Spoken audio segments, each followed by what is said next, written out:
इंदौर, जिसे भारत की सबसे क्लीन सिटी कहा जाता है और जिसे 8 बार क्लीन सिटी होने का अवार्ड मिल चुका हो, Indore has retained its title as India's cleanest city for the 8th consecutive. आज उसी इंदौर में लोग विषैला पानी पी के मर रहे हैं।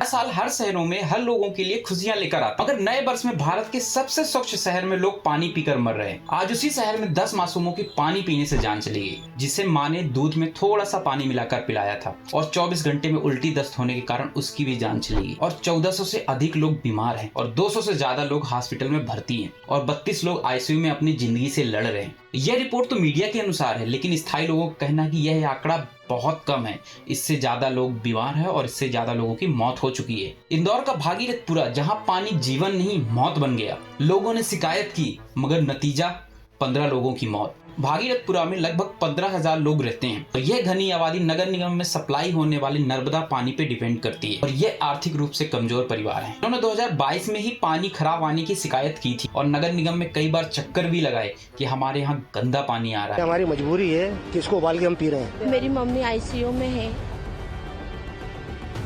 अब ये देखो, ये पानी पियेंगे क्या हम? भागीरथीपुरा के अंदर जो पाइपलाइन जाती है वो लगभग 30 साल पुरानी है, जो अंदर से कई जगह से टूट चुकी है, जिसकी शिकायत पार्षद ने भी नगर निगम में की थी। काफी शिकायतों के बाद 2022 में 2.4 करोड़ का टेंडर भी जारी किया गया। 23 नवंबर 2022 को फाइल जाती है वाटर वर्क्स कमेटी के पास और 25 नवंबर 2022 को मेयर काउंसिलिंग से उसे मंजूरी भी मिल जाती है। 3 फरवरी 2023 तक यह फाइल एडिशनल कमिश्नर के साइन के बिना पेंडिंग रहती है और 6 फरवरी 2023 में इसमें मेयर के साइन होते हैं। सोचो, एक फाइल साइन करने में एडिशनल कमिश्नर को 3 मंथ लग गए। इसी के चलते फाइल ऑफिसों में ही दबके रह जाती है। 12 नवंबर 2024 को दूसरी फाइल बनाई जाती है और 8 अगस्त 2025 को 9 मंथ बाद टेंडर जारी किया जाता है। सोचो, एक फाइल को तैयार करने में 9 महीने लग गए।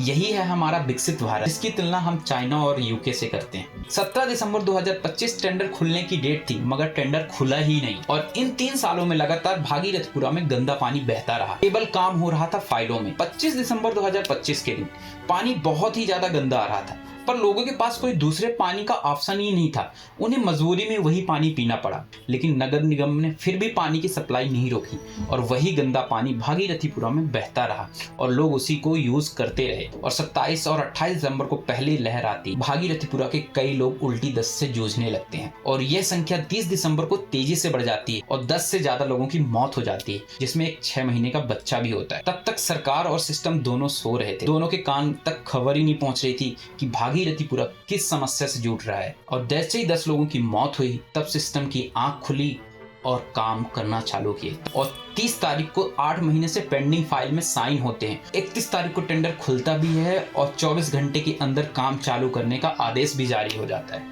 अब सोचने वाली बात है कि जो फाइल एक दिन में कंप्लीट होकर टेंडर भी जारी हो गया और 24 घंटे के अंदर काम करने का आदेश भी जारी हो गया, तो फिर ये 3 साल से ये फाइल सिस्टम में क्यों घूम रही थी? क्या यहाँ सिस्टम की कमी नहीं है? आज यदि सिस्टम इसी तेजी से काम कर रहा होता तो इन मासूम लोगों की जान नहीं जाती। आज हजारों लोग बीमार नहीं होते, सैकड़ों लोग हॉस्पिटल में नहीं होते, कई लोगों का घर नहीं उजड़ता। केवल गलती थी सिस्टम की। उन बेकसूरों की क्या गलती थी जो आप पे भरोसा करके वो गंदा पानी पी रहे थे? इंजीनियर संजीव, जिन्हें सस्पेंड किया गया, उन्होंने बताया कि भागीरथीपुरा में जो लाइन बिछी हुई है पाइपलाइन, वो 1998 की है, मतलब 27 साल पुरानी लाइन, मगर बार बार रोड की खुदाई के चक्कर में वो पाइपलाइन कई जगह से फट गई है, जिसमें नालियों का गंदा पानी उस पाइपलाइन के अंदर जाता है। भागीरथीपुरा में एक सार्वजनिक शौचालय भी है, जिसमें सेफ्टी टैंक बना नहीं, ओपन टॉयलेट है और उसी के नीचे से भागीरथीपुरा की पाइपलाइन गई है और वहीं से सीवेज का रिसाव सीधे पाइपलाइन के ऊपर होता है और पाइपलाइन पुरानी होने के कारण जर्जर है, जिसकी वजह से गंदा पानी उस पाइपलाइन के अंदर चला जाता है। इस पानी को एमजीएम कॉलेज लैब में टेस्ट भी किया गया, जिसमें कई तरह के वायरस पाए गए, जिसमें ई कोली नामक वायरस पाया गया जो मल में पाया जाता है, जिसमें क्लेफ्सिला नाम का एक वायरस पाया गया जिसकी वजह से उल्टी दस्त होते हैं। तीसरा ब्रीवियो कोलेरा,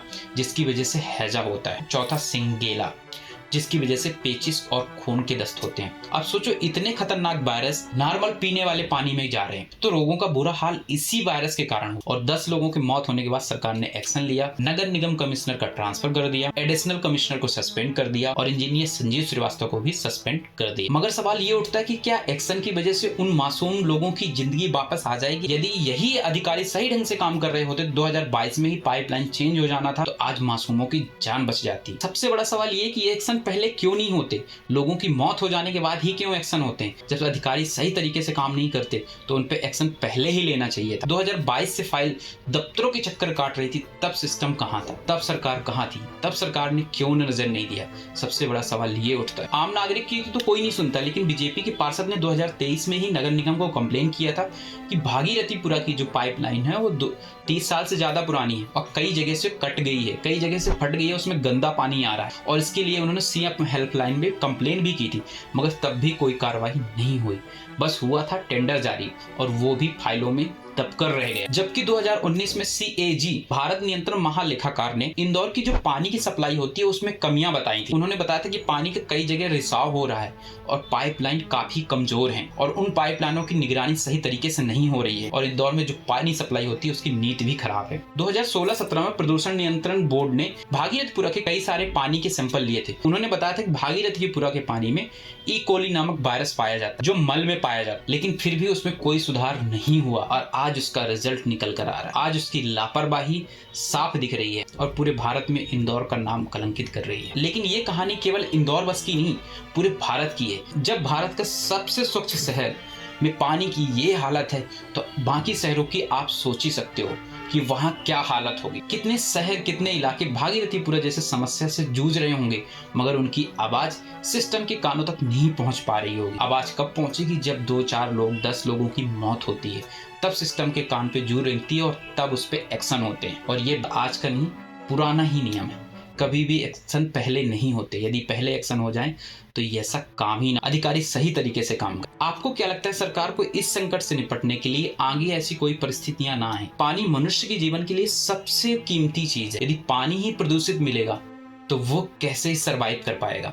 इसके लिए सरकार को क्या कदम उठाने चाहिए? आप अपनी राय साझा जरूर करें।